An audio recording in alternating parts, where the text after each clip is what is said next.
जय श्री महाकाल। जय श्री महाकाल। आदेश। जय श्री महाकाल। क्या होता है कि व्यक्ति अपने जीवन में सफल होने के लिए कई प्रकार की युक्तियां लगाता है, और अगर उसकी सफलता में कोई अवरोध बनता है तो वो स्वयं है, कोई नहीं अवरोध बनता है। तो ये है करुणानिधि जी। ये आए हुए थे अपने जीवन में समस्याओं को खत्म करने के लिए और आध्यात्मिक क्षेत्र में आगे बढ़ने के लिए। तो ये आए, इन्होंने जो है, ये कोई निश्चित करके नहीं आए थे कि इन्हें क्या करना है, बस ये आए थे कि हम सफल क्यों नहीं हो रहे हैं, हमें सफलता क्यों नहीं मिल रही है तांत्रिक क्षेत्र में या आध्यात्मिक क्षेत्र में। तो ये आए, इन्होंने अपनी जो है बातें रखी, अपनी चर्चा की, और फिर इन्होंने निश्चय किया महातंत्र काट साधना करने का। और ये वैसे तो इनका विचार था, क्योंकि ये जाप नहीं कर पाते थे। आज तक के जीवन में करुणानिधि जी आपने अधिकतम कितनी माला जाप की है? 35 माला। ये इनके जीवन का सबसे ज्यादा स्कोर है। इन्होंने 35 माला सबसे ज्यादा की है, इससे ज्यादा ये माला कर नहीं पाए जाप के माध्यम से। और ये चौंक रहे थे कि शास्त्री जी आप लोग कहते हैं 100 माला कर लो, 151 माला कर लो, 200 माला कर लो, लोग कैसे कर लेते हैं माला इतनी संख्या में? तो इन्हें बड़ी आश्चर्यजनक बात लगती थी कि इतनी मालाएं कैसे की जाए। तो हालांकि ये आए हुए हैं, तो करुणानिधि जी यहां आके आपने कितनी माला जाप की एक दिन में? लगभग 130 माला। हाँ, तो इन्होंने लगभग 100 के ऊपर मालाएं कर ली। ये भी चौंक गए कि कैसे करी जाती है। तो इसका मूल है दृढ़ता। जब आप घर में होते हो तो तरह तरह की एनर्जी होती है, हर व्यक्ति की अपना अलग एनर्जी है, हर व्यक्ति का अपना अलग ओरा है, तो उसका असर पड़ता है। और जब आप ऐसे क्षेत्र में जाते हो जहां पे साधना क्षेत्र है या साधनात्मक वातावरण है, तो वहां पे आपकी दृढ़ता और दृढ़ता से घटित होती है। तो इन्होंने महातंत्र काट साधना की, और उस साधना से संबंधित इनके जितने भी प्रश्न थे, ये सभी प्रश्न इनको बताए गए।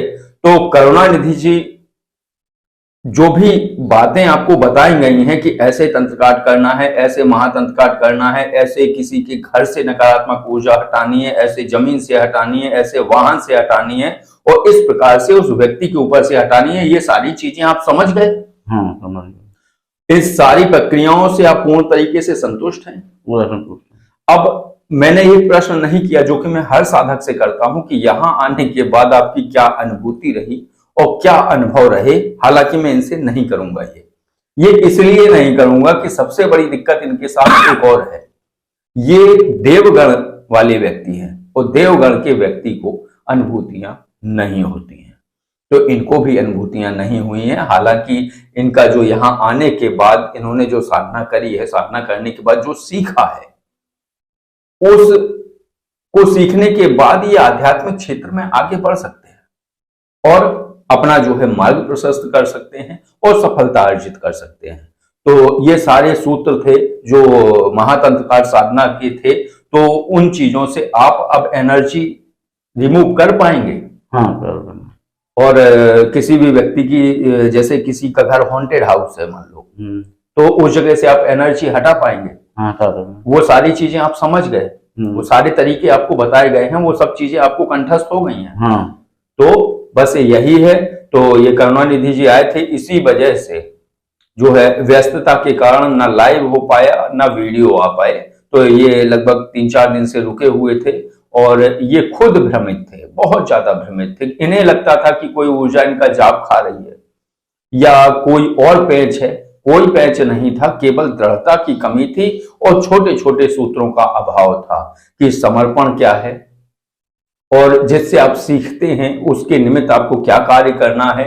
तो ऐसे ही अगर आप नहीं करेंगे, जैसे रुद्राष्टक का जब अवतरण हुआ काकभूषुंड जी और गरुड़ जी संवाद में है ये, तो जब गुरु जी आए तो शिष्य ने उठ के प्रणाम नहीं किया। इस बात को देख के बाबा महादेव नाराज हो गए।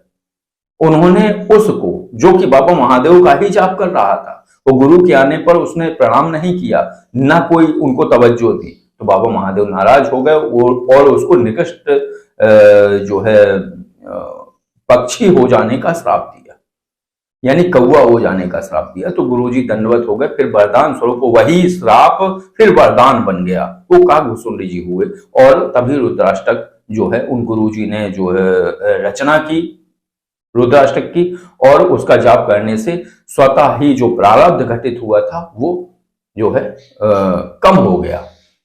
तो ऐसे ही इनमें कुछ कमियां थी। गुरु के प्रति समर्पण भाव किस तरीके का होता ये नहीं था, समर्पण था लेकिन कैसे समर्पण होता है ये सारे सूत्रों का अभाव था। तो करुणानिधि जी आप कुछ बताइए अपने बारे में, दर्शकों को जो साधक गण हैं वो उन चीजों को समझें कि कहाँ कमी होती है और कहाँ दिक्कत होती है। आपने क्या समझा यहाँ आगे? पहले हम काफी परेशान थे कि हम लंबा जब जैसे कोई साधना होती थी, साधना में भाग लेते थे, लेकिन शास्त्री जी कहते थे कि 100 माला 150 माला करिए एक नींद में, लेकिन वो हम लोग से पार ही नहीं लगता था, होता ही नहीं था। तो वो समस्या का समाधान हमको यहाँ मिला। और दूसरी बात था कि छोटा छोटा सा गलती, व्यवहारिक गलती जो हम नहीं समझ पाते थे जी, वो भी समझ में आया कि हाँ कहाँ हम गलती कर पा रहे हैं। अनुभूति तो कभी भी हमको नहीं हुआ, लेकिन यहाँ भी नहीं, तो यहाँ आकर के मालूम हुआ कि हम तो देवगण हैं, हमें तो अनुभूति होगी ही नहीं। लेकिन फिर भी हम यहाँ आने के बाद बहुत कुछ सीखे और अनुभव भी किए कि काहे हम नहीं कर पाते हैं जी। जो ठीक है, अनुभूति अन्य शक्तियों का अनुभूति होता है, ये अलग मैटर है, लेकिन वो नहीं होगा कि, लेकिन जो व्यवहारिक था आगे बढ़ने के लिए जो हमको कठिनाई होता था, जो जिससे हम परेशान थे, वो समाधान मिला जी, और आगे का मार्ग प्रशस्त हुआ हमारा। जी करुणानिधि जी, दूसरी बात एक और है कि सानिध्य साधना के विषय में आपने क्या समझा? मतलब जैसे साधनाएं दूर से करे साधक, तो क्या वो उन सूत्रों को समझ सकता है जो गहराई के सूत्र हैं, जो सफलता की कुंजी हैं, उनको क्या दूर बैठ के साधक समझ सकता है बिना सानिध्य के? सानिध्य में और दूर में बहुत अंतर है, जमीन आसमान का फर्क है जी, जमीन आसमान का फर्क है। हम ऑनलाइन भी किए हैं पहले जी, आप बहुत पहले से जुड़े हैं। 3-4 वो साधना हम कर चुके ऑनलाइन में, बिल्कुल। लेकिन आज पहली बार हम आए हैं सानिध्य में। तो सानिध्य में और यहाँ आने के बाद समझ में आया कि ऑनलाइन में और यहाँ में क्या अंतर है जी, बहुत का अंतर है, जिसको हम नहीं बता सकते हैं जी। बहुत छोटी छोटी सी बारीकियां होती हैं जिसको मैंने सिखाने वाला पकड़ लेता है।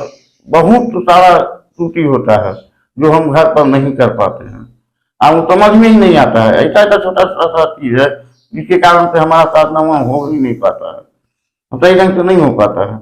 अब वो यहाँ आकर के इनके सानिध्य में करने से बताते हैं और वो उसको दूर किया जा सकता है। जो अब समझ में आया कि हम कहाँ गलती कर रहे हैं। हाँ, हमारे आने से सानिध्य में तो फायदा तो हमको मिलता है, जरूर साधक को मिलता है सानिध्य में, लेकिन इनकी परेशानी बढ़ जाती है। समझ में आया आने के बाद कि शास्त्री जी का क्या परेशानी होता है और कितना इनको हरासमेंट होता है। तो बस यही चर्चा थी जो करुणानिधि जी से सुनी। अब करुणानिधि जी के साथ एक दो दिक्कतें और हैं। क्या है कि थोड़ा सा जो जुबान का साफ ना होना, तो जो करुणानिधि जी बोलते हैं वो समझ नहीं आता है, थोड़ा बड़ी दिक्कत होती है। दूसरी बात, इनको थोड़ी सुनने में दिक्कत है, हल्की सी, बहुत ज्यादा नहीं, हल्की सी। तो जैसे कोई चीज समझाओ तो वो चीज फिसल जा रही थी, फिर उन चीजों को समझा गया तो करुणानिधि जी ने उस पर काम किया, वो साधना निर्विघ्न रूप से संपन्न हुई और उसके सारे सूत्र, उनकी सारी क्रिया विधि, उसके प्रयोग विधि, सब कुछ करुणानिधि जी ने समझा और अब वो अपना यहाँ से जाकर उस पर काम करेंगे और सारी प्रक्रियाएं सही होंगी। तो आज की चर्चा को विराम देते हैं। आदेश। जय श्री महाकाल।